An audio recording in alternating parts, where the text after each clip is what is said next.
And welcome into In-Game Chat for Saturday, September 21, 2024. It's Season 18, Episode 32. I'm Scott. And I'm RJ. Welcome into the show, everybody. I am just checking my mic levels with our TV sitting in a chair over there. So that's why you see me looking off into the distance, just watching the levels. Okay, I think we're good. Anyway, welcome into the show. It's something I really can't test. I can't test it until we're on the air, you know? Yeah. It's the studio is live. I say it's live, but I mean it's always on, always doing something the entire time. And in order to test that stuff, I have to be on the air. Yeah. Sorry. I'd rather I not be. Anyway, let's do this and quit talking about that. There you are. That clapping sound you heard, smacking whatever it was, that was our clapboard, so I can adjust the audio. If you want to get in touch with us, well, by golly, join us on Discord and join into the conversation. Join us on Twitch and join in to the conversation as well. We are currently streaming right now live on Twitch. Go to twitch.tv and you can watch us. Join us in the chat room while we broadcast, and you can also go and join us on Discord as well if you want to do that.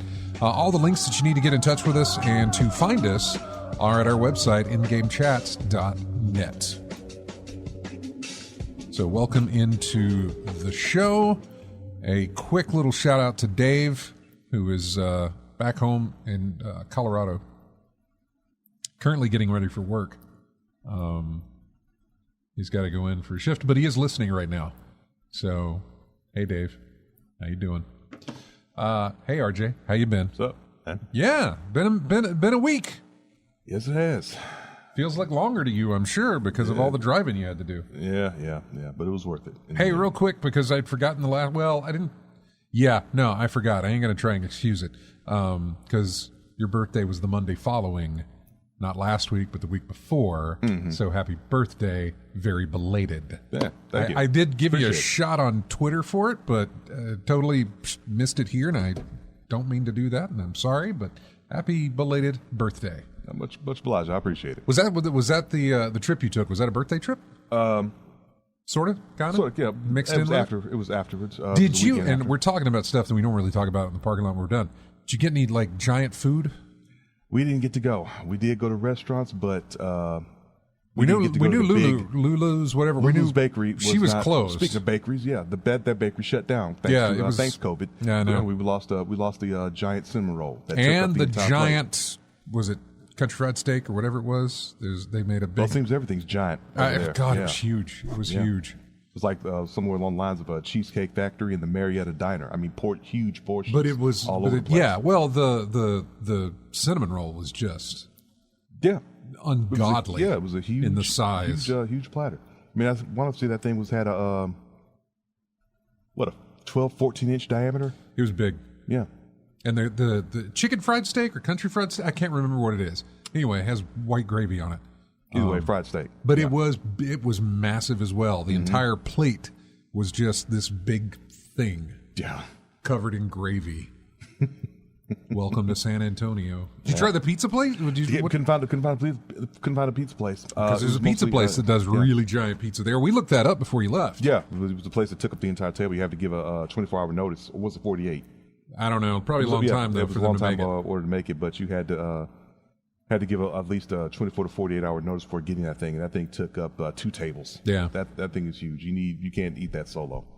It's we're talking about it. We're talking about San Antonio, which I don't get to go to anymore because PAX South, they stopped doing it. Mm-hmm. So no more. I'm saying no more trips to San Antonio, but no more PAX trips to San Antonio. Yeah. So you have I still love going to San Antonio. Though, did you do the River Walk and all that stuff? Yeah, River Walk, all that stuff. We went to a couple of restaurants here and there, and it was a good time all around. Just spending time with family. The Airbnb had some questionable procedures done beforehand. I mean, I'll give you an example. All wash towels all over the place. I mean, bath towels all over the place. No washcloths. Oh, we had to go get our own because they told us what they would have it, and they didn't when we got there. So it was just a mess trying to get stuff at the last second getting in there. But other than that, little hiccups here and there. But the trip was fine. It was just the driving that was the most tiring part. Yeah. Mm-hmm. Well, good to have you back, man. Did you get to game any while you were away, or no gaming? Just spending time with family and going to places with them and making sure everybody got to where they needed to be. Outside of your phone, do you have anything that's mobile gaming? No. Okay, I didn't think so. All my gaming is on a computer or my consoles. Yeah. I don't have any mobile things that I think about. What did you play in the time that you were able to? Oh, I played the First Descendant. Playing with the Nexon Destiny-ish game. I haven't tried it. Does that feel Destiny-ish? It feels kind of Destiny-ish in terms of getting loot and gear and things like that, and constantly having to swap out things here and there, trying to upgrade your equipment over and over and over again, building it up to the best as you can, so you can take on those specialized missions where you take off bosses and things of that nature. I think some friends of mine, while I was away, was trying to take out one called the Devourer. And they couldn't, I guess they couldn't take it out because their gear wasn't upgraded enough. I mean, it's funny enough where you can have a character built up to level 40, which I have. I have Ajax, because that's the character I played in the beta when it came out. And I got him leveled up to level 40, which is the max you can get with that with the character. But your weapons and the gear that you equip can go well past that. Because the first mission I went to after getting 40, I was getting equipment level 44, level 45, things like that. So, okay, those weapons can go above 40, but your character doesn't, as far as I know, anyway. So, for the most part, I've been trying to build up more gear to better myself so I can go against the bosses in the specialized battles, and doing the story mode throughout that game as well. Outside of that, a little bit more of a MLB The Show, still playing that here and there. But other than that, resting after the road trip. I can imagine. More than that, man. Yeah. I can absolutely imagine. Thar6 says that if you've got a Netflix subscription, there's some pretty good games that you can play through Netflix on a mobile device, be it a tablet or a phone. Tablet, phone, something like that. Yeah. So I don't know. They do have some good games. I've been thinking about it. I really should get a tablet or something along those lines. I mean, it should be commonplace now, not too hard to get into. Or yeah, get a good one. My iPad's back here. Well, also so is my deck. Mm-hmm. My Steam Deck. So First Descendant. What else? First Descendant, and MLB The Show. That's it. That's pretty much what I've been playing. Gotcha. Yeah. I want to ask you. We covered this last week in the show, but I wanted to ask you if you read. I know I shared the news and stuff with you. I don't know if you looked through. Okay. Did you look through last week's or no? I don't believe I did, but what was the topic you want to talk about? The Balatro thing. Balatro had there was an update or something. Not an update, but there was something that was embedded in the game that only people had only just now discovered. Okay. What's in there?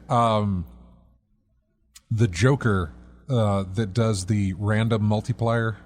Yeah. Just sort of whatever. Yeah. Wild card.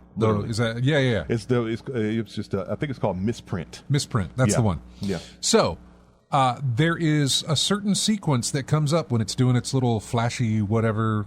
Yeah, the description. Yeah. Well, the description where it's like throwing off, plus 3, plus 4, 0, something like that. Yeah. There's something that comes up that'll be like, it's like a hashtag, a symbol, and then it's usually a number or a letter followed by a letter. If you can see that, which, by the way, you don't have to have the Joker during your game to do it. You can back out, go to your collection to see the Jokers you've captured. Yeah. Or that you've used. Yeah. Look at that Joker, and it'll show up there too. The number signifies, or the letter, because it can be it's telling you what the next card is that you're going to draw. In other words, when you throw away a card, the next card you get it's telling you what you're going to get. Oh. Yes. So if it has a letter like a K, a Q, or a J, or an A, and then another letter like diamonds, hearts, that'll be next to it. So you'll know if it's a KD, it's a King of Diamonds. Yeah. If it's a JH, Jack of Hearts. If it's a 4 S, I guess is a 4 spades. 4 spades and 6C, 6 of clubs, something like that. Yeah, exactly. Okay. You'll know. Yeah, you'll know. Just sit there and watch it, and when you see it, you'll know what you're going to get when you throw away a card. Okay. Yeah. Little exploits. And it took this long to find it. It took this long to find it. The creator acknowledged it and said that, that's something I put in, and I buried it under miles and miles of code. Yeah. And, there it is. That's typically what happened. They bury something under code to help them along with something, and then they forget about it or just leave it in there just to see how long it takes. He knew it was in there. He put it in there. I guess he didn't really think about it after the success of the game. Probably didn't care. And figured it was either already found or... and people just kind of knew or whatever, but no, it was just discovered. So just discovered, Just letting you know about that. We talked about it last week, but I was wondering if you knew anything about it or had tried it. So next time you play, give it a shot. Look at that, yeah.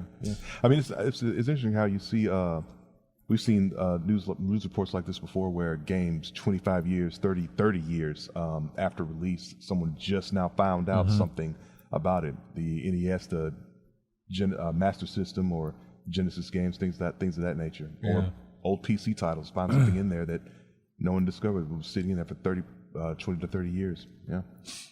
And I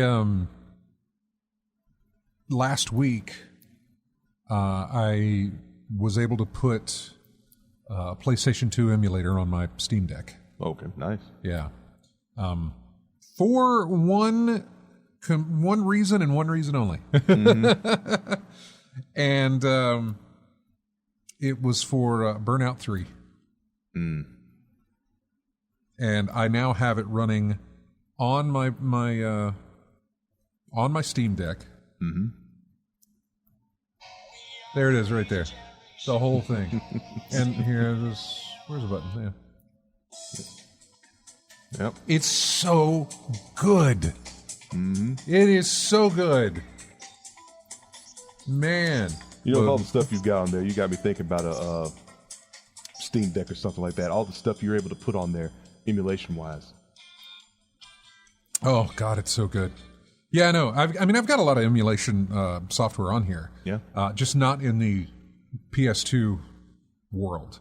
It goes Nintendo, Super Nintendo, Genesis. Yeah. I think I got some N64 on here, maybe, but that's about it. Yeah. I didn't move into PlayStation. I didn't move into PlayStation 2, although this is the doorway into PlayStation 2. But honestly, just so I could have Burnout 3 on my deck. Yeah. And Burnout Revenge, I can load up on here as well. I got to work with the controls. They're really awful. They're not what I remember when playing the game. I remember because I think I've emulated before Outrunners. Any driving title that involves, pressure sensitive, like hitting the gas, hitting the brake, things like that. Yeah. There's always some type of calibration, special calibration you got to put in there to make sure that everything works right, especially if you're working with a third-party controller. Because trying to play a pressure sensitive game on a just standard D-pad, not very easy to do. Yeah, there's a way to go in here and mess around with the controls on this, but yeah. So anyway, I played that a little bit here, and also I ran it on my PC. I was so excited the fact that I got it to run on the Steam Deck that I said, you know what, let's make this happen on the PC. You've already done the work.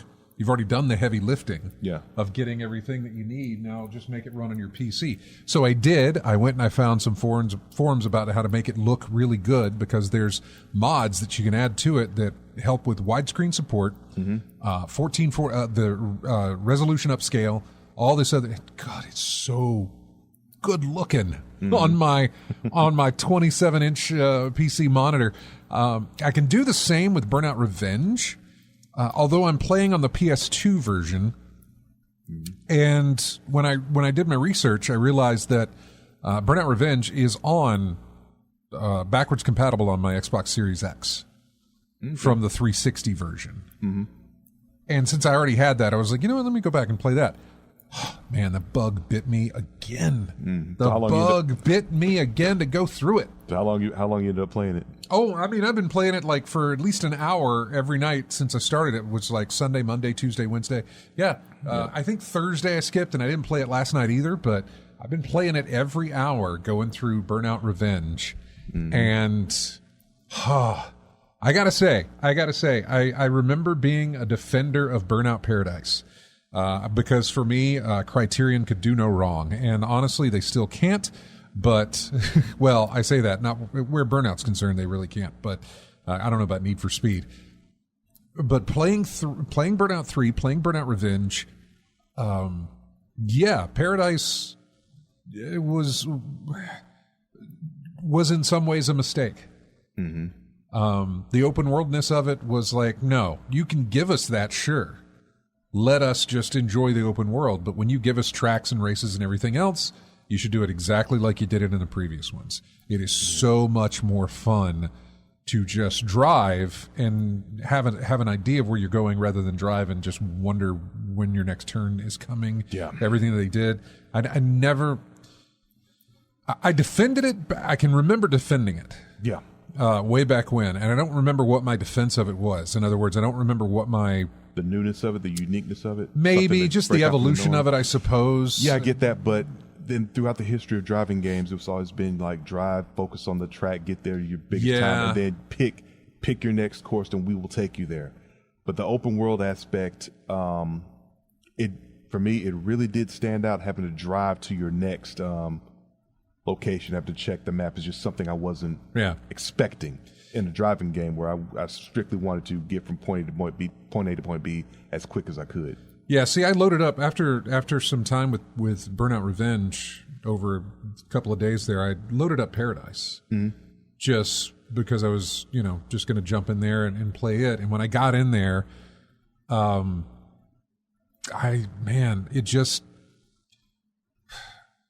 open road was okay, but I wasn't enjoying myself just driving around, hitting jumps, and trying not to wreck or whatever I needed engagement.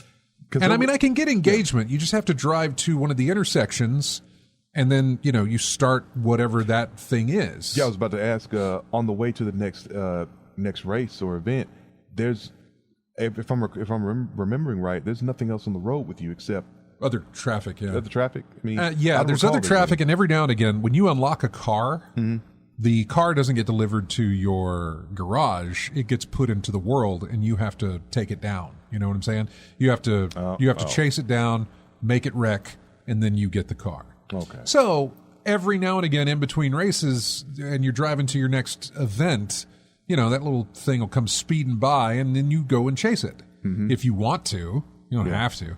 But there's that. But it's not.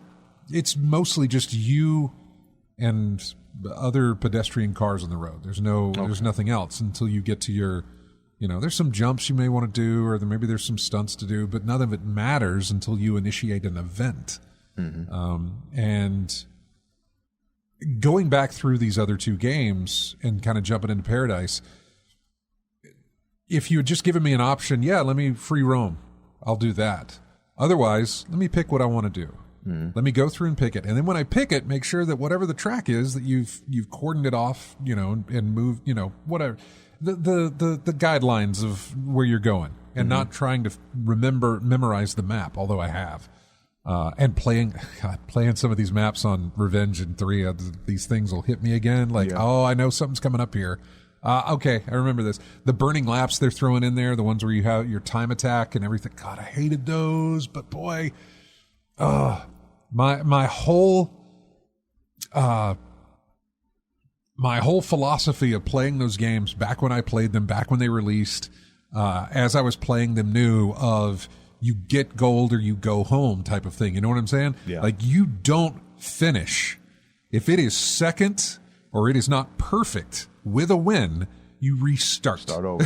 Yep. And that is exactly what I do. I know and that it's feeling. fun. It's perfectly fine. It's not a thing where I feel burdened by that, but that whole thing just overtook me again, took me right back to what it used to be for me, which was, you nail this thing and then you move on. You do not move on until you have nailed this. And that is how I take it. And yeah, I've just been loving it. Crash mode. I played a little bit of that Showtime mode in Paradise, and I was just like, man, it's cool, but man, Crash mode was just great. It was just really, really good. Figuring out the crash breakers, which they took out. I wish they still had them. God, we need... I don't even want a new Burnout at this point. Remaster 3. Give me remaster Burnout 3 Takedown, remaster Revenge, remaster a Burnout group if you want to. They've already remastered Paradise. I wish they would go back further and remaster the other ones. Bring back the online lobbies that you can play with in Revenge and in Burnout 3 Takedown. Whichever one they want to do. I'm actually cool with either one they want to do, although traffic checking is wonderful. Playing a little bit of 3 today after playing so much of Revenge, it was... I had to retrain my brain of like, you can't just hit cars, man. Like you could in Revenge where you just slam into the back of them and just knock them out of the way. It's like you can't hit anything but other racers. So, bob and weave, man. So it's been a great nostalgia trip. Yeah. To get back into these things. And so I'm really looking forward to just kind of, enjoying that. I really, really do. And it really makes me long for a remaster of remaster of 3 or 4, either Takedown or Revenge. I'll take either one.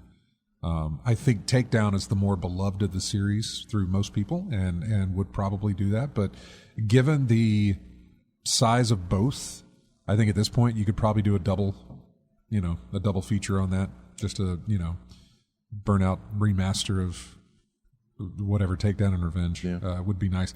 Licensing music, I don't care. I know there's some iconic stuff on there and I say iconic, not because the songs are iconic. It's iconic because it's what you heard every time you turned on the game. It's what you heard as you're waiting in the menu or playing the game or something like that. I never bothered with those. There was a really cool thing you could do on your Xbox 360. You could rip music to your Xbox 360 hard drive. Way back when, the Xbox 360 came with a 20 gig hard drive. And almost immediately for me, I was ripping tracks to my hard drive. Because you could substitute the music in your game. Some games allowed this, most games did. You could substitute the music in your game for the music that was on your hard drive. Because if I remember right, you could also rip that stuff into your original OG Xbox, I believe. You could rip music onto the hard drive there. Anyway, you could rip music. And so I made a playlist. And the cool thing about Takedown and Revenge, specifically I think Revenge, was that the music worked with the game. In other words, when you wrecked, the music would, because you would wreck in slow motion. Fade, slow down. So the music would completely go away, and it got into this slow motion, very quietness, and you're hearing the crunch of the cars and things like that. As you're driving along, the music's whatever steady. As soon as you boost, the screen stretches out a little bit to give you that sense of speed, and then the music rises. The music comes up, and all I did was put chase music in there. I didn't bother with like licensed songs. Well, these are licensed, but still, I didn't bother with like whatever, all the different bands. Yeah. I went to my film composers, and I looked for my chase music. I went to the downtown San Francisco chase in The Rock. I went to there was a couple of others that I really there was a chase. Mostly this is Michael Bay films. There was a chase that came up in The Island way long time ago. Had some really good chase music in there. Pirates of the Caribbean has some fantastic, like, energizing chase music, you know? So I did this whole playlist that I did for that, and not that I'm looking to do that again, but this is how I enjoyed my Burnout stuff, and it was just wonderful. So it's been a real good nostalgia trip, and I'll look to do some more, because when I was looking for Burnout 3 Takedown to put on to there, there's so many PS2 games for me to kind of, dip my toe into. You got that title overload that I used to have when I bought a brand new when I bought a PlayStation years back. Suddenly the library of games available to me just exploded. Yeah, and I don't want everything. Just I just want my favorites from back in the day and stuff. So but yeah, it was just great to kind of go back to that and to enjoy it as well. It was just wonderful. The only other thing that I played, Marvel Snap, of course. I'm in our group with Colony of Gamers guys and playing my Snap stuff. I've gotten into a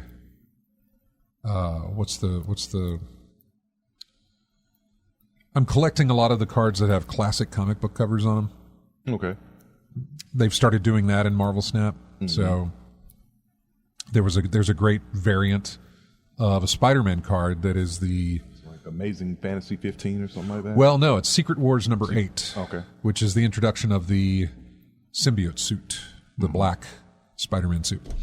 I have that issue at the house, but now I also have a version of that issue on my on my Snap game here, and I was like, that's fantastic. That's wonderful. So yeah, God, I've really been enjoying that. And what else did I play? I did some pinball stuff. There was a tournament going on. I played some of that, but I was just like, oh God, the Williams tables. I got a taste of the Williams tables that Zen Studios have done for the Pinball Effects series. Circus Voltaire, I think is what it was, and Theater of Magic, which used to be back in the Aladdin's. That table actually sat in Aladdin's castle here in town. I can remember playing that. Yeah. Those two, Mars Attacks, those they were just really, really. I really enjoyed those, very, very much. And Frostpunk 2. I played a very tiny bit of that this morning, not exactly sure what I was doing because I was kind of speeding through it, thinking that I will get out of the tutorial here in a second and it'll open up and I'll know what I'm doing. Absolutely not. I bulldozed my way through that and died fast. Yeah, my whole colony dead. Completely dead. So that's going to take some more, that's going to take some time for me. I had bought the first one on a sale probably a few weeks back. I think it was down to $2. Because it was promoting the other game coming out, and I thought, I've never played this, but it looks kind of good. It looks, city builder-esque, resource builder type thing, and I thought, sure, why not? Get it, $2. We'll play that, and if we like it, then, maybe we'll see about getting the Frostpunk 2. Well, I got it anyway. They sent me a code for it. And so, again, I played one mission of that. I want to put more time into that because obviously I did something wrong. And I gotta figure out what I'm doing and how it works and just to go through it. So, but yeah, that's the plan on that. I think I got some. Oh, there was a sale on some Sony games. So I picked up Horizon Zero Dawn on PC. Okay. Which apparently is about to get a remaster. From what we've been looking at in our stuff here, it got rated for PS5 and PC. A remastered Horizon Zero Dawn. Honestly, it's not a game you would think would need a remaster whatsoever. Yeah, I was about to ask, isn't it too soon for a remaster? It got a nice upgrade whenever it hit PS5 and PC, by the way. It got a nice little bump with what you could do with it.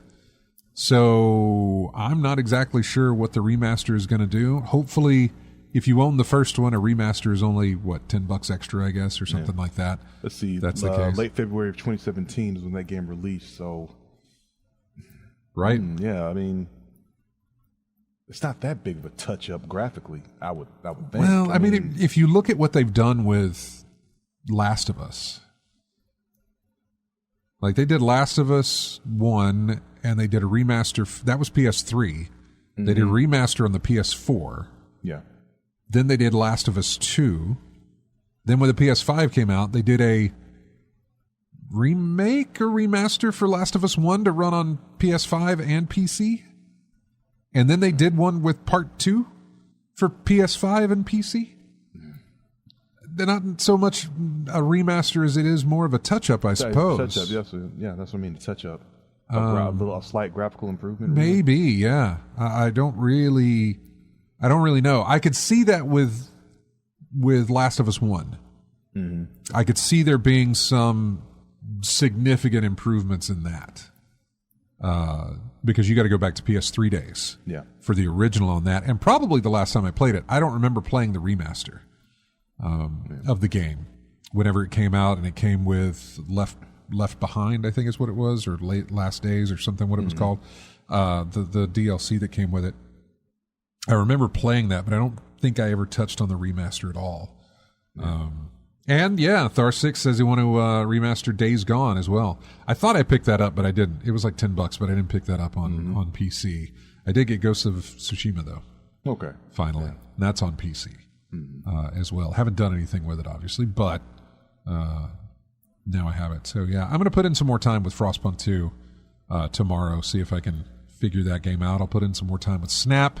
Probably stream some of that. Maybe. We'll see. Lately, I've been streaming Snap on Sundays just to knock out some more bounties and do a couple of other things. But so, yeah. Yeah, we should take a break here because, it's about that time to do so. We're going to take a break. When we come back, we'll dive into the news that we've got here. And we got music here it's our classic week. So we go back and we find tracks from older video game titles. This comes from the Nintendo Entertainment System. It is the theme for a game called Lunar Pool. I think the week before when you were here, I had the Side Pocket or something like that. I can't remember, Side Pocket 2 or whatever. So this is Lunar Pool. We'll be back with more of In-Game Chat right after this.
Welcome back into In-Game Chat. This is music from Rad Racer 2, which I had forgotten they made a sequel of. I played Rad Racer a lot. Mm-hmm. It was one of probably the first racing game I bought on this is the first race. That might be the first racing game I ever played. Now that I think about it. Well, I mean, it was a Nintendo machine. I mean, outside of going to the arcade and maybe playing at that time though, Rad Racer may be the first racing game I ever played. Mm-hmm. Maybe 87. See, I'm trying to think. There's a game that was in arcades called Stunt Driving, I think. Race Driving. The polygonal. Yeah, and you went through a loop and all this other stuff. Yeah, the one that I never got through. I never could. I could never. You said it was race driving or stunt? Race driving, stunt driving, race driving. One of those things. I know there was Polygon there was thing. also Rush, but that was after San Francisco Rush. Yeah, that was after that. Now, the train. Watching people try to navigate the train in San Francisco Rush 2049. That was fun. I loved me some San Francisco Rush 2049. I tried to emulate that feeling at home whenever they had a home release for it or whatever, and it was nothing. You needed the chair, you needed the wheel, you needed everything that it offered in that arcade to get that experience that you had. You also needed the investment of ever how many quarters it took to play it to be like, okay, put my money in this thing. Let's go as far as we can with it. So yeah. What was it? Atari did that? That may have been. Driving? Yeah, race driving. What year was that? 90, I think. It had to have been Rad Racer then. Yeah. Let's see. Race driving. 1990. Atari. Yeah. It had to have been. And everything. The flaws that got me all the time was that, of course, the loop. I remember one time I couldn't see where I was going, and I ended up launching myself from the top of the loop out into nothingness. And yeah, you had to hold on. Yeah, you had to maintain your driving in that. It wasn't some sort of like automatic thing, but yeah. Or the standard jumps. If you took it too fast, you went too high, and as soon as your car landed, if it was four wheels or not, you were crashing the vehicle. Yeah. So had to be real precise in that thing. You did, but I still played it every time. Of course, I died on the loop every single time. Mm-hmm. So yeah, Rad Racer's the first racing game I ever played. Mm-hmm. Has to be the first racing game I ever played. Can't tell you what the second one would have been, but that had to have been the first. So, I think maybe pole position on the for me. It's possible. You're absolutely. I forgot about pole position. You may be right on that. I don't know. I'm not sure what else would have been in the arcades at that time that would have been a racer. Hang On. Possibly. I don't know that I played it. The motorcycle one. Oh no! Sorry, okay. Never played that. That was Hang On. I never was big into that one. I didn't like it. Mm-hmm. I never played it, but I also just wasn't down to play. I don't know. It didn't pull you in. No. Yeah. Just watching people play it really didn't pull me in. It just did not, for whatever reason, because it was. I say it was motorbike. It was those super bike racers. And that just, I don't know, it didn't pull me in. Mm. It did not pull me in. Rad Racer didn't pull me in too much either. I was horrible at it. I should tell you. I was bad. I was Top Gun level 2 landing on the aircraft carrier bad at it. Like, this is as far as I go with this game. Yeah. I only get past, if I get lucky enough to get past level 1, I'll die at the mid-fueling, the mid-air refueling in level 2 of Top Gun. Never saw a level 3 until I had a Game Genie and could get through it. To force the issue. Yeah, exactly. Yes, exactly. Yeah. And so same point applies with Rad Racer. I was not good at that at all. Mm-hmm. I really, really wasn't. And AC Wraith says that the 3D mode never worked for his eyes. I don't remember the 3D mode working for my eyes either. I remember seeing what it did to the screen, where it did that red-blue double vision thing. Mm-hmm. But I had put on the glasses and I never got the effect. Yeah. So, but, no I'm looking at images of the game, and I see a night course, and wow. You got very little to go on in terms of guiding. Yeah. Yeah. Jeez. Yep. All right, let's jump into the news here and see what we got. We had almost the entire show last week was spent talking about the PlayStation 5 Pro, which they had announced. Yeah. $700 machine that comes with no disk drive. Yeah, not received well. I mean, there's going to be people that are going to buy it, and that's fine. I don't begrudge anybody for buying it at all. That's fine. I wish they'd give you options. Like, even bundle it with a disk drive if you want to. Like, you don't have to make one that comes with a disk drive, but bundle it with one that comes with the external disk drive that you have, And I mean, and factor that into your price as you're selling it as that bundle, sure. But they're not even giving you that option. They're just like, here it is. If you want that other one, go find it somewhere. You know, if you want that disk drive to go with this, then you need to go out there and find it. Meanwhile, everybody's been grabbing them up to sell either secondhand or hold on to so they can use it for their PlayStation 5 Pro. So, no, it's not for me. I feel like it's hard to tell who they're marketing that to. Are you marketing it to regular or to already owners of PlayStation 5 to trade in their machine to buy this one or sell their other one to buy this one? Are you marketing it to people who don't have a PlayStation 5 yet? Well, I don't have a PlayStation 5, and I'm thinking the original PlayStation 5 is what I go through. Would be given the price and the fact that you're probably going to find those even cheaper now. Yeah.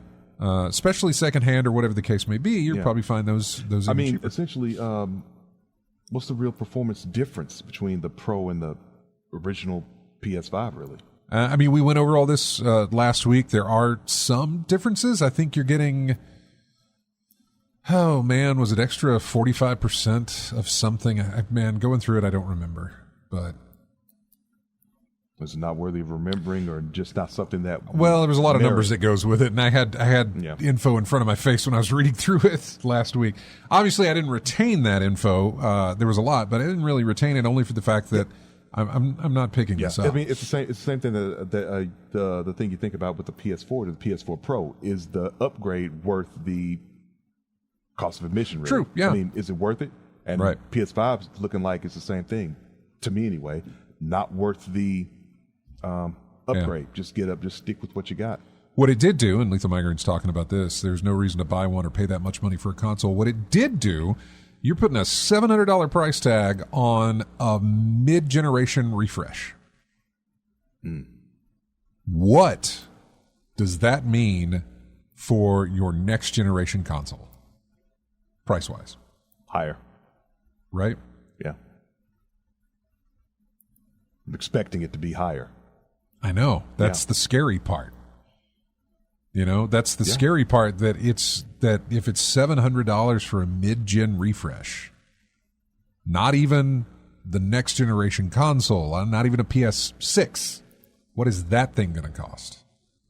What is the next Xbox going to cost? I really feel like there is a point for a price war. You know what I'm saying? Yeah. Like, I really feel like... I was going to make people buy and build PC parts. Something like that. I mean, you don't have to... All you got to do is be less than the competitor. And and I would say it would need to be... I'm not sure what the significant amount is, but I should say it should be a significant amount. It shouldn't be something where for $50 more, I can get the PlayStation 6 over the Xbox whatever, right? Mm-hmm. Okay, well then fine. I'll shell out I'm already spending this much. Might as well throw in another $50 to get that one. Yeah. If that's exactly what you want. But if you cut it significantly, you know, if theirs is $800 and you sell yours for $650, that's significant. That's a significant amount. I would say even maybe $100 would be significant. Although if you're going 800, if you're going 700, throwing in another 100 is, you know, seems like a small thing to do to get that one. Now, I also understand that it has to do with performance, and we'll get all that stuff whenever it comes out to know that, okay, here's what you're getting with this. Because if there is a significant difference, and most likely there won't be, because there usually never is, the difference always comes down to the libraries more than it does. You can have the most powerful system, most pretty system in the world. If you ain't got the library to back it up, it's a big paperweight. Exactly. Yeah. Exactly. There's nothing you can do with a machine that is all kinds of powerful unless you got stuff to do with it. Mm-hmm. And that's got to be stuff that you want to do with it, you know? Yeah. And Sony's biggest problems right now is their first-party titles. Their first-party library is lacking. I mean, Concord came out and they just closed that. You know, they just killed that one off. Yeah. So their libraries are lacking at the moment. The biggest thing that they have, and we talked about this, the reason why they're doing this mid-gen refresh is GTA 6 next year. They can tout, look, you get it on the PS5 Pro, you're playing the game better than any other system, you're playing it better than whatever. You know what I'm saying? They can push that as like, we're the most powerful console on the market. This is the better way to play GTA 6. Come to our side, buy our $700 machine. If you want to do it that way. And we'll see if that's going to play. We'll see. Yeah, I know. Thar6 says the difference they're showing so far for the PS5 Pro is not worth $700. So it's a PS4. It's like the PS4 all over again for right now. Well, the PS4 and the PS4 Pro. From what I get, the Pro wasn't bad. I watched a video about this sort of jump from 5 to 5 Pro, 4 to 4 Pro, and the differences that you were getting. The 4 Pro really added some differences, especially with the SSD that you had inside of it and everything. I think it had an SSD, whereas the other one did not. Had a regular platter drive on the PS4, but you could put an SSD into your 4 Pro. Okay. And there were some other graphical upgrades that were significant, and the price was $450, I think, or was it $600? I can't remember. I don't think it was $600. I remember getting it for like $150, I think, when I traded in my PlayStation 4. But I can't remember. And I know you're Googling that right now. 400? The PS4 Pro? PS4 Pro release price was $400? $400. Okay. It's a little surprising, isn't it? Yeah. It's kind of like, wait, what? What was the PS4 release price? Let's see.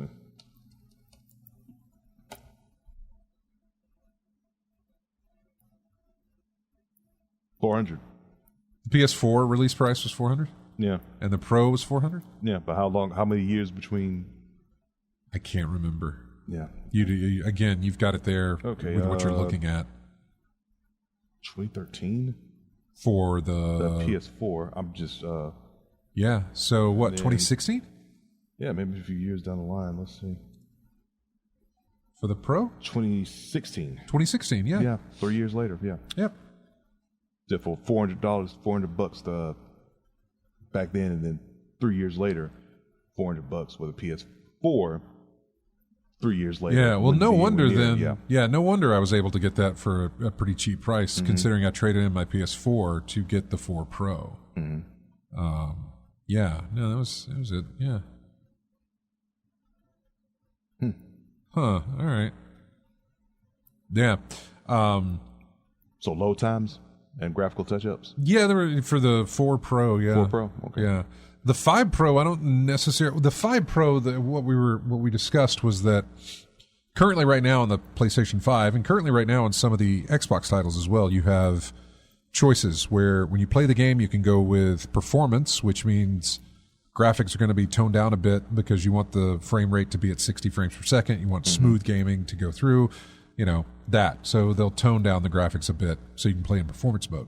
Quality mode means you're going to tone down the FPS to like 30 frames per second in a lock, but you're going to have the best, the better looking of the game. When in reality, sure, there's a difference, but it's very minimal in the look and the frames per second, to be honest with you, depending on what you're playing. So you can go either way. And a lot of times I would go with quality when I was playing those, more than I would performance, depending on what I was playing. What they're trying to do with the PlayStation 5 is eliminate that choice. You will get the high FPS and you will get the good-looking visuals. You don't have to choose between quality and performance. It's all mixed in. So that's kind of the way they're moving in that direction. Which, I mean, that'll last forever how long, because once the PlayStation 6 or once the next Xbox comes out, the games will be like, okay, we're pushing these to this limit, and you can either have your, they'll have something where it's like that, but you can also have it looking better. because that is that's just the steps it'll make. But the steps are really kind of incremental at this point. They're not leaps, they're steps. Yeah. For what we're seeing. So yeah, there's that too. Thar says you also need a VVR, HDMI 2.1, HDTV to fully get the advantages of the VR, the variable refresh rate for the HDMI, which is offered in HDMI 2.1. Make sure the TVs you have has HDMI 2.1. Mine does not. It is a nice looking OLED screen, but it does not have HDMI 2.1 in it. That's the thing about consoles. Now you got to make sure all your equipment is you do up to date now. You absolutely do. All right, we're going to take a break. We did not jump into any news. We plan to, though. But I promise you, when we come back, we will go down the list and talk about it. We will. I don't know. There's, like I said, the PS5 Pro is a big one. Okay, we got some stuff there to talk about. Some bigger news that has come up, so we'll get into it. Right now, we're going back to the Super Nintendo days. It is the title theme for a game called Out of This World. We'll be back with more of In-Game Chat right after this.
Welcome back into In-Game Chat.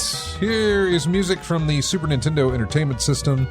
It is Jetsons, the video game. Welcome back in. We are going to hit the news here, even though we've been talking about old consoles and stuff. I say old consoles. We've been looking at prices of older consoles, prices of the consoles we have now, and that sort of thing, just to sort of compare from the way it was way back when to the way it is now, obviously. So, what did we have? PlayStation 6 is being talked about. Apparently, they're going with their AMD chip, and mainly because backward compatibility is the reason. They've sort of locked themselves into an architecture with their chipset in order to be backwards compatible, and they're going to be stuck with that if they want to remain backwards. They want to remain with backwards compatibility, I suppose. I'm sure there's a way to do it, but yeah, emulation is key in that regard. What else do we have? Let's see. Electronic Arts confirmed a Sims movie is in the works, but that there is not a Sims 5 in the works. In fact, there is no Sims 5 or any Sims sequel planned. All they're going to continue to do is content update for Sims 4 over and over and over again, and just do content update. Mainly because, and I think what I read was to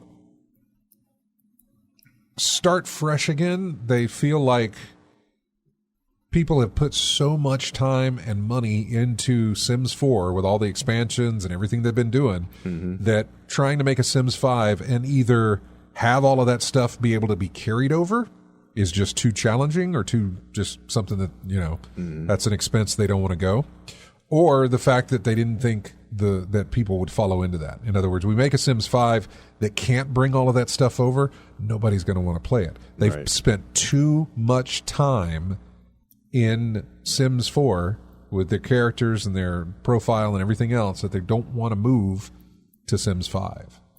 I don't know if that was just some type of study survey type thing or what it was, but I believe that's what they decided on, was that there's just not going to be an audience for it, given the legacy that is The Sims 4, which has been out for years, a long, long time. So, not going to get a Sims 5.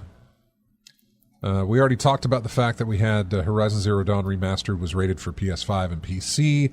We currently wonder why, but, hopefully we'll get some sort of information at some point saying, hey, it's getting remastered. Here you go. Let's talk about it. That sort of thing. I don't know if there's anything coming up gaming-wise as far as reveals and shows and things. The only thing I can think of is down in December for the Video Game Awards. Mm-hmm. That's, I think, the next one, right? Yeah. I don't think we got anything else coming up. We might, but I don't know. I can't think of anything off the top of my head. No. We're getting a Red Dead Redemption PC remaster. Tokyo Game Show. See, I was thinking about it. Thar6 says Tokyo Game Show. I was thinking about that, but I thought maybe that had already happened. I thought Tokyo Game Show happened in either August or September, but maybe it is happening in October. They will be at the Tokyo Game Show, but I don't know if we'll see anything from the Tokyo Game Show. We might. September 26th? Thar, is that right? Because that's coming up pretty soon. Anyway, Rockstar leaked some more clues about Red Dead Redemption getting a PC remaster. The first one, not the second one.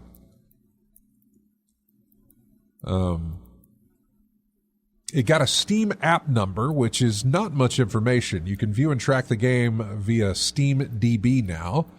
It's not going to show any real info until the store page is actually live, but that hasn't happened yet. It counts as another step towards this game finally being on PC. However, we saw a description for the PC version appear briefly on the PlayStation Store. And earlier this year, a fan of the studio who monitors the back end of Rockstar's launcher found similar game descriptions buried amid the metadata of that launcher. And then, of course, that same practice is where we got the Steam app number, which gives you an idea that, yeah, it's going to get a store page on Steam, but we don't have anything yet. I would imagine this would be maybe a holiday type thing. Could be something prior to the release of GTA 6. So, who knows? I've got Red Dead Redemption 2 on PC. I don't have Red Dead 1 on PC. Would I pick it up on PC? Absolutely. Absolutely. Thar6 confirms that, September 26th is the Tokyo Game Show. So, that is not this week. What week is it? Let's look. That's the calculator, not the calendar, moron. That's Friday or Thursday. That is this Thursday. Yeah. This coming Thursday, yeah. That is when we're getting the Tokyo Game Show. So maybe we'll get something out of that for next week. Possible. We'll have to see. We got some new SNES games that arrived on the Nintendo Switch. So if you're a subscriber of the Nintendo Switch Online, you got Battletoads Double Dragon. You got a name I'm not even going to try and pronounce. Kunio-kun no Dodgeball Daiyozin Inshugo? That was... I appreciate the attempt. All I saw was Dodgeball. Yeah. So, yeah. You said Kunio. Kunio-kun. I'm thinking that might be River City Ransom's they do look like, game. Yeah. They do have that Super deformed style. Yeah, they do have that style there. So maybe that's what it is. We got Big Run, whatever that is, and Cosmo Gang the Puzzle, which was a Namco title. Looks like Jaleco was the Big Run title. There was Battletoads and Double Dragon, and then I can't read the publisher name of that other one, though. So, but yeah, that's what you're getting on the SNES side of things. What else do we get?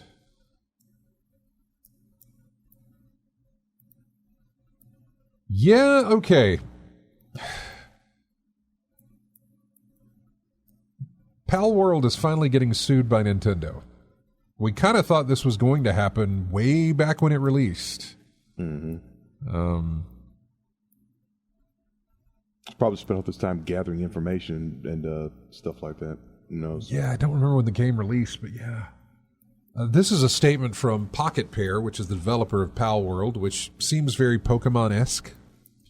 Which, upon seeing it, we're like, wow, how are they not getting sued for this? It looks like a complete ripoff, but January of 2024. Yeah, it seemed like everything was just skewed enough that you could say, no, that's different. It's not the same. That's different. That or Nintendo looked at it and said, nah, not a problem. But apparently they looked closer and said, there is a problem. This was a statement from Pocket Pair. They said, yesterday a lawsuit was filed against our company for patent infringement. We have received notice of this lawsuit and will begin the appropriate legal proceedings and investigations into the claims of patent infringement. At this moment, though, we're unaware of the specific patents we are accused of infringing upon, and we have not been notified of such details. We're a small indie-based company or a small indie game company based in Tokyo. It is truly unfortunate that we'll be forced to allocate significant time to matters unrelated to game development due to this lawsuit. However, we will do our utmost for fans to ensure the indie game developers are not hindered or discouraged from pursuing their creative ideas. We apologize to our fans and supporters for any worry or discomfort this news has caused. As always, thank you for your continued support of Pal World and Pocket Pair. It's actually, it's not about the look-alike. It is the ball mechanic of trapping the creatures. Kind of like a Pokeball, does that to trap the creature type thing. And apparently that's the issue that they have. Which I feel like you just find a new way to do that, change it. Make it a cube. Yeah, anything, right? I mean, I'm not saying that to joke. I mean, to make it different enough, okay? Yeah. Make it a device. To make it look like that might be another one. Make it look like the trap and Ghost Trap and Ghostbusters or something, some device or whatever. Yeah, and there's no, at this point, there wasn't anything in here to see like what's going on now or if they're going to try and change that or make that work. I haven't really read up on that. I don't have Pal World, or I've never played it. I was sort of interested when it came out because it was a huge thing that a lot of people were like into. Yeah. And I thought, might jump into that, but I never did. Yeah. I never listened to the zeitgeist. I never jumped in on it when it was out. And so, and I was fine with that. I was okay, missing out on that. And apparently I'm okay with it now, too. Yeah. So, I know a lot of people have bought it, and I'm sure there's an easy way around this if all they're doing is they just have to tweak the way that you capture or release the pals or whatever they call them in Pal World, I guess. I don't know how it works. I don't play it. So, yeah. What else do we have? Oh, yeah. Netflix Geek Week took place. I saw some stuff popping up on my YouTube feed the other day. And was like, oh, what is this? What is this? Because I saw a trailer for Devil May Cry, the anime. So, yeah, there was a trailer for the anime for Tomb Raider, The Legend of Lara Croft. Does it say when that is? October the 10th is when that releases. Splinter Cell, animated. So it's the same situation as Keeping, you see this? Sims. Yeah, you see this? Don't flick birds. I know. I'm trying to show that I'm crossing my fingers, and I'm not exactly sure how that looks. But anyway, so it's the same situation as Sims. Yeah. We're doing everything, but not making a game. We're making a movie. We're going to make a movie. We're going to make a TV show. You want to read some books? We'll throw those books out for you. Do you want to play a game? Nah. We may make a game based on this cartoon. But nah. Or we'll do a mobile game or some VR game or whatever. I mean, if you've read any of my show posts, at the very end, I always talk about how many days it's been since Ubisoft has released a Splinter Cell game. I disclude, in fact, I word it in such a way where it is not a guest spot in a game like he's done, a VR demo, which they haven't done, but I figure it's on the list, doing everything except an actual full-fledged game. An animated project, a film project, just a mainline game. Yeah. I think I added remake in there too, because I think they are working on a remake, which is likely, this thing is set to be, we didn't get a release date, just says coming soon. But this is likely to either tie in with that release, maybe, for the remaster. Yeah. Or my other hope is that the remaster they're working on and this animated series, if it does well, and I hope it does, will lead to them continuing the series. Throw in another one. So, how long has Splinter Cell been out of the spotlight? Let me tell you. Well, again, they have released him, and he's made guest appearances in like Ghost Recon Wildlands or whatever it was, and I think like some kind of fighter thing or whatever he's shown up in. But I can tell you right now, because all I have to do is go to my show post from. Because I'm thinking they're going to release this thing, and folks are going to be like, "Who?" Or because they're trying to probably ship it to main audiences or whatever. As of last Sunday, it has been 4,026 days since they have released a Splinter Cell game. 2013? If you go to Splinter Cell Blacklist, that was, because that's how I came up with the number, was I looked at the release date of that, and release date of that was August 20th, 2013. And so I just keep, I go from there and I count how many days it's been. Yeah.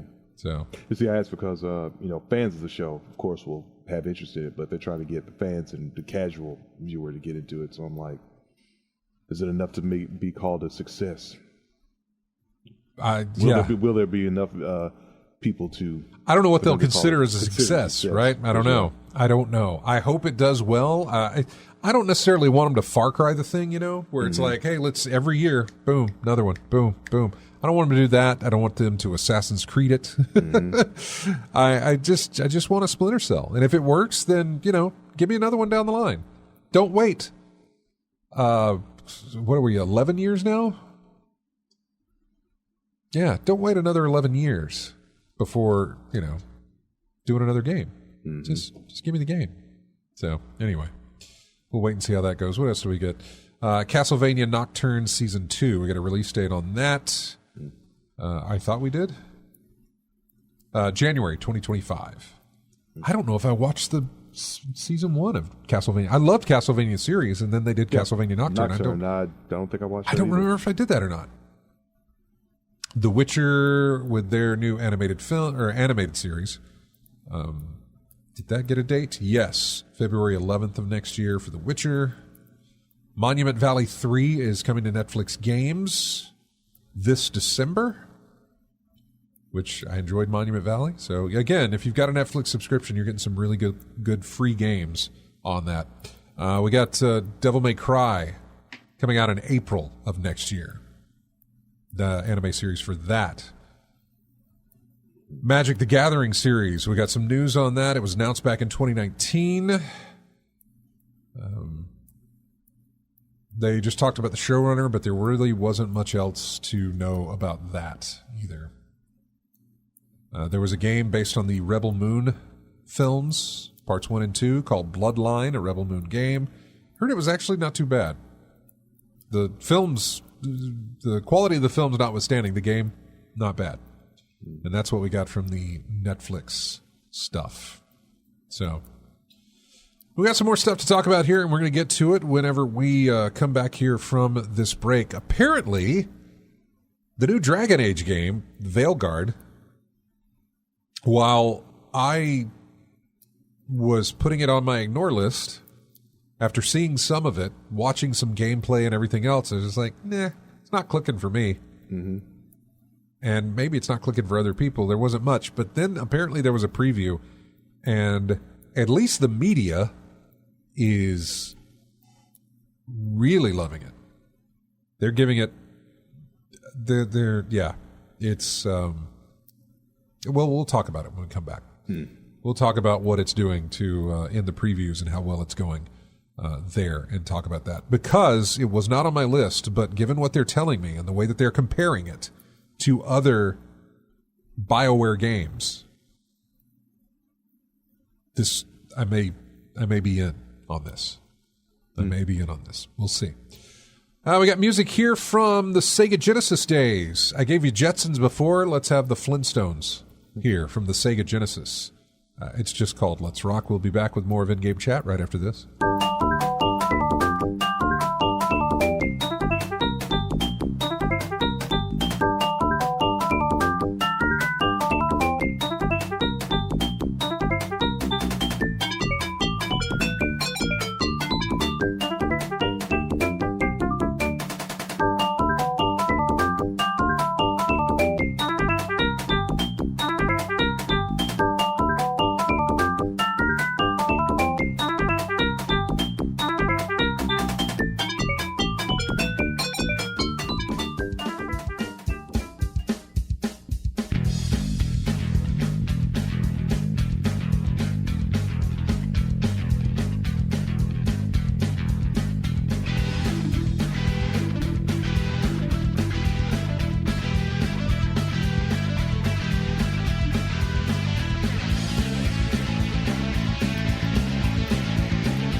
Welcome back into In-Game Chat. Music here from Vigilante 8 on the PlayStation, PSX. Track. The bus with the Gatling guns on the roof, that one, yeah. School bus. No, not the Greyhound. Yeah, no. The school bus with the Gatling guns on the top, yeah. Track is called Convoy, if anybody's curious. So in the middle of the break, I realized that while I kept saying Rad Racer was probably the first racing game that I ever played, I realized that it goes back to 1985, maybe 86, because I don't know when my dad had this, but it was definitely my father's. My first gaming experience wasn't in arcades, although I'm sure I was taken to an arcade and shown some things that I don't even remember. But I remember we had a Commodore 64 in the house. And I played... The only game I can remember playing most on that was Popeye. But there was also a submarine game, because I saw the controllers looking it up, and you would turn the controller was basically just a wheel. Yeah. And you just twist it, yeah. Yeah, you twisted it, and your little sub on the bottom would go, left to right, and then you press a button to fire at stuff above you in the water. That's it. That was how you played it. So I think the only game I ever played with that control was Arkanoid. Yeah, there was that too, but I didn't play that. We only had the submarine game, and I'm trying to remember the name of it. Regardless, my father had. I've found it here. I've been calling it a cassette player, but it was called a data set. Commodore 1530 data set. And it looks like a cassette that you would put into this thing and hit play on, and it would do whatever. And there was a game called Richard Petty's Talladega. And I remember we rarely broke it out because of all the stuff you had to do to get it to run, because it had to have the cassette tape and everything else. But I'm looking at the cover art for this thing, and God, I remember this. Oh. By the way, the cover art's horrible for this game compared to what we get now. I mean, it's just somebody who drew pictures of cars, and they're not even like, there's a VW Bug, I guess, racing at Talladega or whatever. I'm not sure.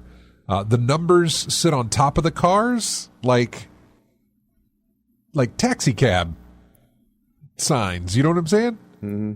Just there's no representation of that. Boy, they really outsourced this to somebody who doesn't know what that is. They're just like, hey, it's a racer. All right, I'll draw some cars in a racetrack. I wonder if we're looking at the same cover. I'm looking up the cover as well. Like, wow.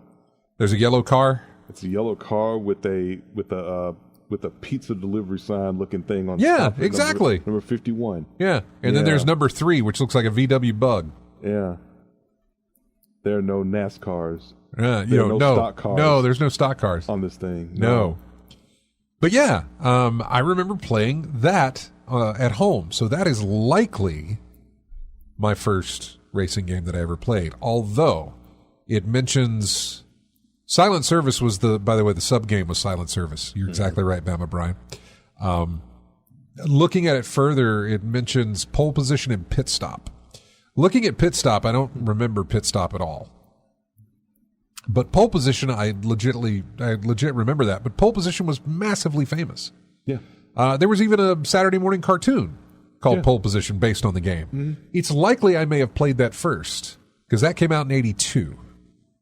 And I may have played that in an arcade or at somebody else's house or something like that. Yeah. So, yeah. My first racing game was Richard Petty's Talladega. I'll just stick with that for now because I have no idea what else it could be. All right, jumping back into the news. We got a very brief blurb on Kingdom Hearts 4. Said the game works as a jumping-on point for new players following the events of Kingdom Hearts 3, but will also shift the overall series narrative towards its end, mainly so that the creator can retire. He's Danny Glover, and he's getting too old for this. And so he wants to kind of move it in a direction that is going to end the series. He was thinking about Kingdom Hearts 4 while he was working on Kingdom Hearts 3. Excuse me, my nose is I'm getting all cloggy. Oh, we did get this. We did get a trailer for Kingdom Hearts 4. And it looked amazing. It was a teaser. I remember that. It looked really, once you got out into the real world, like the cityscape, it looked really good. And there was some kind of big black bulbous thing that was flying through the city, and I don't know. It was a strange thing. So, but yeah, I forgot that was shown off. But yeah, they're looking for that to kind of move it towards the series story towards its end. Which I don't know how you wrap that up, given the massive amounts of Kingdom Hearts stuff that's out there and trying to follow that story. It's very Resident Evil-esque in the sense of where do you start? Where does it go? Why is it screwed up in the middle? Where does this fall in? Because the titles for these things were confusing enough. If you think the titles for this are confusing, the story itself, I think, is probably massively hard to follow, given all the different versions that they've released and all the different side steps that they've done, all the different non-mainline story stuff. But it's one of those things. If you want to absorb it all, you got to go through a lot. Yeah. Likely something that I'll never do.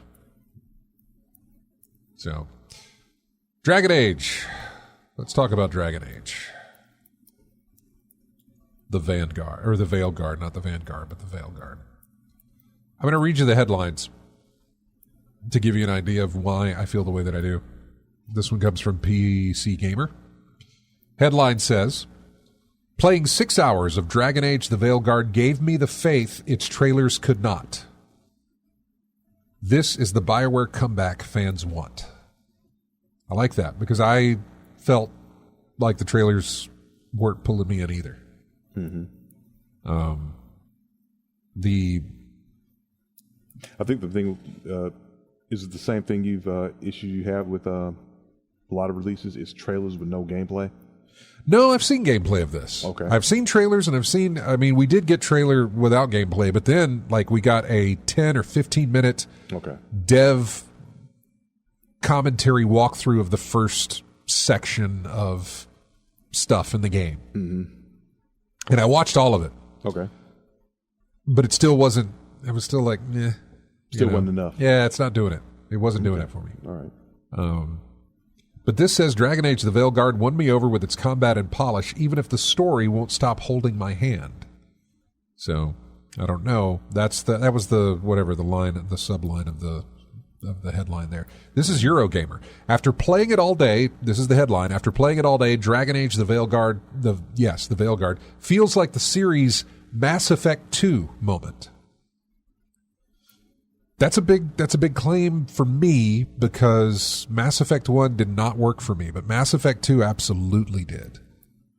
I was a little reluctant to get into Mass Effect 2, but when I did, after watching trailers and them talking about how they're going to or how they're changing up the combat and everything else, the way the game plays. I was like, sure, I'll give it a shot. And I played, out of all the Mass Effects, 1, 2, and 3, I played more of 2 than any of the others. I never finished it, but I got a good ways through it than I did the other stuff. So I was, them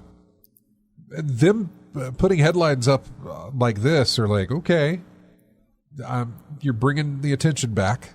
Let me get a little bit more look at this to see what you're talking about. But I guess it comes when you play it more than it does when you watch it, because that seems to be the case. People weren't hopeful about this. People were thinking, I don't like what they're doing with it. I'm not sure how it's going to work, but apparently it's working. So, yeah. No. Let's see. Dragon Age: The Veilguard is going to be called BioWare's comeback. It isn't built on the multiplayer trend chasing the Plagued Anthem. And from the 6 hours I got to play during a hands-on preview event this month, Veilguard didn't seem to be the buggy mess that Mass Effect Andromeda was either. It has all sorts of features that prove BioWare was listening to its players. And critically, it's BioWare doing what it's meant to be best at: gorgeous, intense, intimate RPGs. All the marketing for the Veilguard so far has been polarizing. My fellow Dragon Age nerds at PC Gamer have been going back and forth on whether each new video heralds doom or redemption for the series. Prior to playing it, I was trending towards the disillusion side. Now, in spite of all the choices BioWare's made that I do still disagree with, the double down on action combat, the shiny and poreless character designs, the cartoonish darkspawn, I believe the Veilguard is going to be a great return to the world I've loved for 15 years. As is only right, I got to start in character creation, which is hands down the most detailed character creator BioWare's ever done. We've all seen and gushed over the silly hairstyles, another massive improvement for the series, but there are wild details, like faction development casual outfits and asymmetrical ear editing too. That's a lot. Regardless of my opinions on the overall visual style, there's no arguing it's gorgeous. Unlike the reveal trailer that it inspired, playing through this scene of the opening of the game immediately put a smile on my face when I realized Veilguard was winking into the camera. Here we are kicking off a Dragon Age game with an interrogation again, but finally, I'm the one demanding answers, not other people demanding it from me. So yeah, this is a long little article here that goes into the 6 hours of gameplay that they had. See if I can give you the wrap-up on this. At the end of the play session, BioWare told us that everything we played was from just Act 1 of the game. I'd been spirited through recruitment missions and boss fights and several genuinely gorgeous missions that didn't allow me to miss Dragon Age Inquisition's open-world design at all. It made a believer out of me with its combat and reassured me that the quieter moments with my party members between all the action would be worth waiting for. I'll continue to nitpick, and some bits I'm just never going to come around on, but that comes with the fan territory. From what I've seen so far, there's a good chance the Veilguard will do the series proud. So things like that are giving me hope for the game. Day one purchase for you? No. No. You know, I talked about that last week, too, about the reason that I'm not jumping on like Space Marine 2 and Astro Bot and just... especially in the world of PC gaming, and I guess more so in console gaming as well, I know that I can get it cheaper than launch price. Mm-hmm. Whether it be a launch price sale that's just 10% off, you're getting it cheaper the week it releases than you would be afterwards. But I also know that I can get this later at a reduced price. You know, why pay the full price when I can get it later? And I understand, like, well, you want to play it now. And with Destiny, I would. But I don't have a game that's pulling me in like that. Astro Bot is completely single player. Space Marine 2 has co-op. And I don't mind that, but I also won't mind playing it by myself. But I've also got Josh, who's in the chat room with us. He's like, hey, I'm willing to go through this again whenever you get the game. We'll totally do co-op. And I'll totally do that with him. That's perfectly fine. Mm-hmm. But it's not one of those things that I feel like I got to jump on right now. Not just that game, but any of those. Especially, and I'll say this now, especially given the fact that we're in late September. Black Friday's rolling around. I know I can pick Astrobot up around then for a cheaper price than what it is now. Space Marine 2 might get a small discount by then. Who knows? There'll be other games on sale. They'll be cheaper in price. And, I can look at doing it then than having to do it right now. So, I don't know. It's just the way I look at things where it's like, that. I don't feel like you're not getting your money's worth when you're buying them at full price. It's just like, why pay full price when you wait a while and pick it up cheaper? For me, that's where my thinking comes in. So, will it be a day one? Nah. Will I eventually own it and play it? We'll see what reviews say when they release to see if this really holds true outside of the first 6 hours. Reading just something to keep your eye on. Reading through Eurogamer's, the PC Gamer is what we read earlier. This is Eurogamer. There's a BioWare game I keep coming back to when I think about the several hours I spent playing the Veilguard and interviewing BioWare about it. And it's probably not the game you're expecting me to say. It's not Dragon Age Inquisition. It's not Dragon Age Origins. It's not Dragon Age 2, as if I'd have the stones to say that. It's a game from another series the studio is probably better known for, and it's arguably the studio's best, Mass Effect 2. Just as Mass Effect 2 streamlined the elbowy role-playing of Mass Effect 1, honing it into a pacier cinematic action game, so does Veilguard do this for Dragon Age. There are no pretensions at being an open-world game as it was in Inquisition anymore. The Veilguard is narrower, which I may have said that right, mission-based game, a phrase I hear a few times over the course of the day. And because of it, the pace never sags. Whatever you do, there's a feeling of purpose and shape. Missions crescendo to a spectacular boss fight. The combat encounters that lead to them feel considered and satisfying. Traversal sections are varied with puzzles and zip wires and slides and balance beams. There's never any dead time. Always there is momentum. And at its best, it's a breathlessly exciting ride. High praise. You're looking at me like, so what's the catch? I don't know.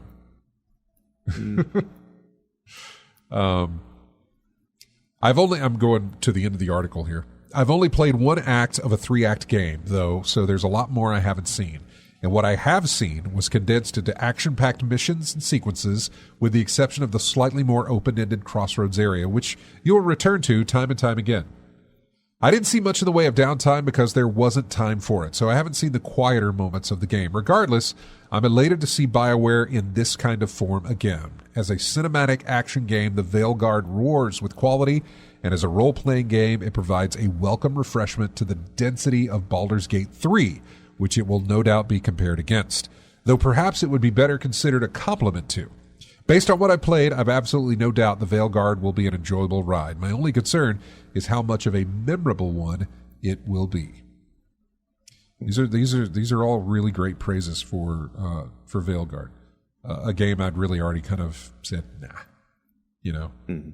this good job, but I'm glad you're still there with it, but nah. However, the more they're throwing in that Mass Effect 2 thing, the more it gets my attention, because Mass Effect 2 I really enjoyed a whole lot. So I'm so sorry that I'm all clogged up here. I really do apologize about that as I'm going through this. And so, what do we got? 10 more minutes of me sounding like this. And then you don't have to worry about it. Last week, Bloomberg reported that 25 people comprising the entire staff of Annapurna Interactive walked out the door in a group resignation. Some of the circumstances around the departure emerged in the reporting, but one pressing question was left unanswered, which was why. This article comes from IGN. Having spoken to multiple individuals close to the situation who requested anonymity due to fear of reprisal, as well as an Annapurna spokesperson, IGN has pieced together a somewhat complex answer. Disagreements over the direction of the interactive division, chaotic departures, communication breakdown, and perceived lack of leadership transparency at Annapurna Interactive led to a staff walkout that has left 25 people jobless. It's also left Annapurna leaders scrambling and numerous developers concerned about their contracts with the publisher. Annapurna Interactive they're one of those studios that you always seem to be getting something creative and unique from them. They seemed like a studio that took chances on what they were going to throw money at and develop and publish. Yeah. And when something unique. Yeah, and when they did, you knew you were getting something a lot like the films that they would work with or that they would produce. You were getting something that was either going to be heavily story driven or was going to be uniquely mechanic based. And I'm trying to think of the main one where these are the folks that made Stray. They did, didn't they? Yeah. Yeah. So you're just getting, usually you're getting something special and unique from them.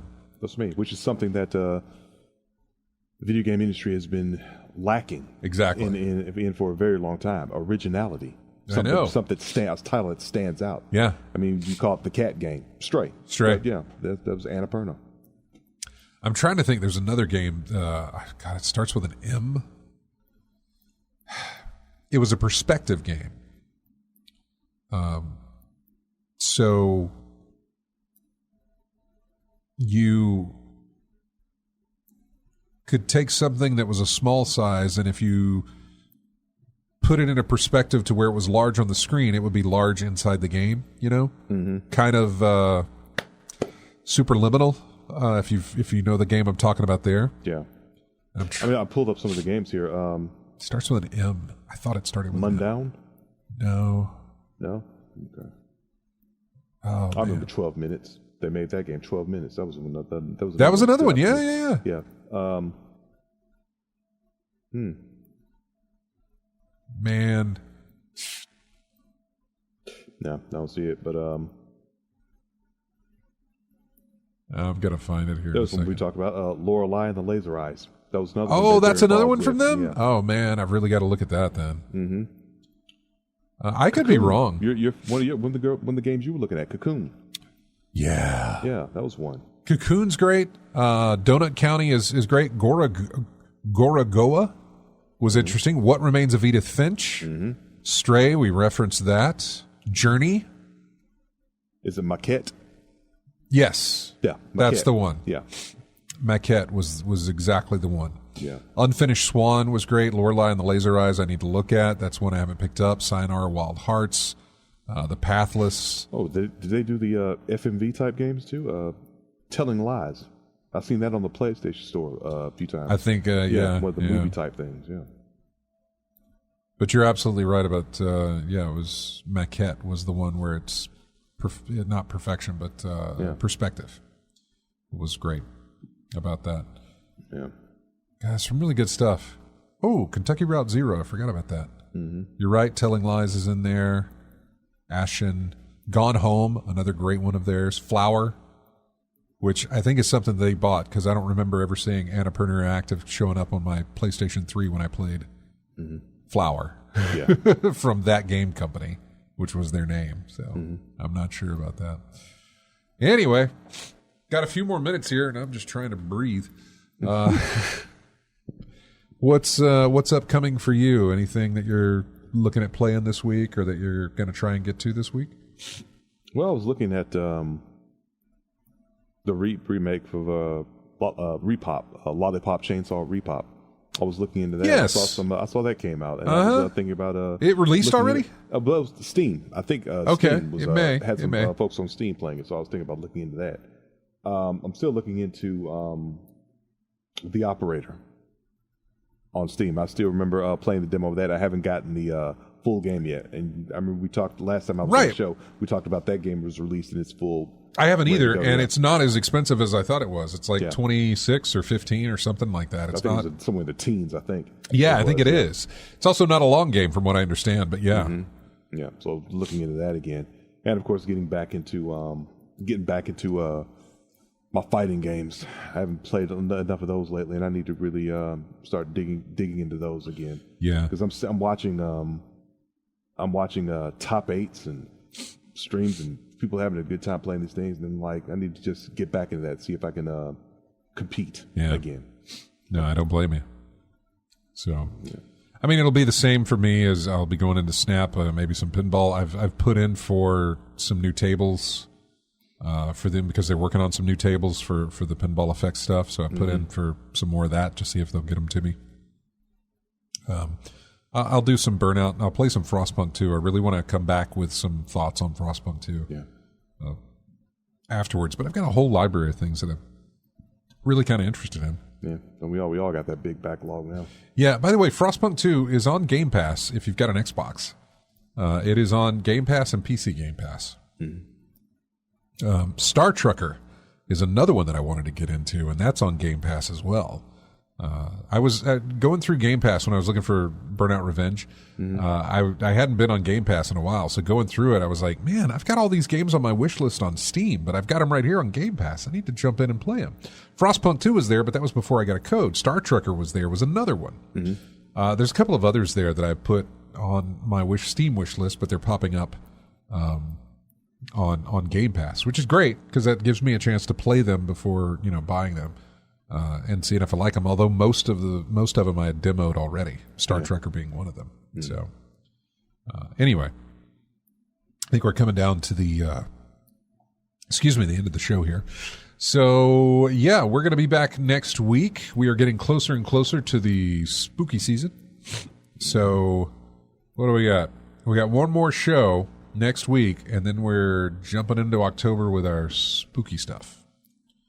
Which is basically just the music we're going to play, which is all from spooky video games. Yeah. So, yeah. Spooky, horror themes. I know. It's always fun. It is always fun. So, anyway, you guys take care. Have a great one. I will stream tomorrow. I don't know what I'll stream. I kind of feel embarrassed if I'm going to stream Frostpunk 2 because I don't think I'm that great at it, but maybe I will stream it and get some tips from people watching if they could to know what I'm doing. It can't possibly go as bad as the first time you went through it. Maybe. I need to go back and play that because I don't know what I did wrong. I mean, I was getting all these prompts saying, hey, this is bad. Like, I was supposed to build, like, food dumps, but I couldn't build them because I had used up all resources, and I was just like, well, then how do I get more? I don't know. I was just trying to figure things out. People started dying a lot, and it was just bad. So, anyway, I'm going to leave you here with music from a game called Chuck Rock from the SNES days. It probably had a Genesis release. It's the title track from it. You guys have a fantastic week. Enjoy your weekend and the rest of the week, and we will see you next Saturday.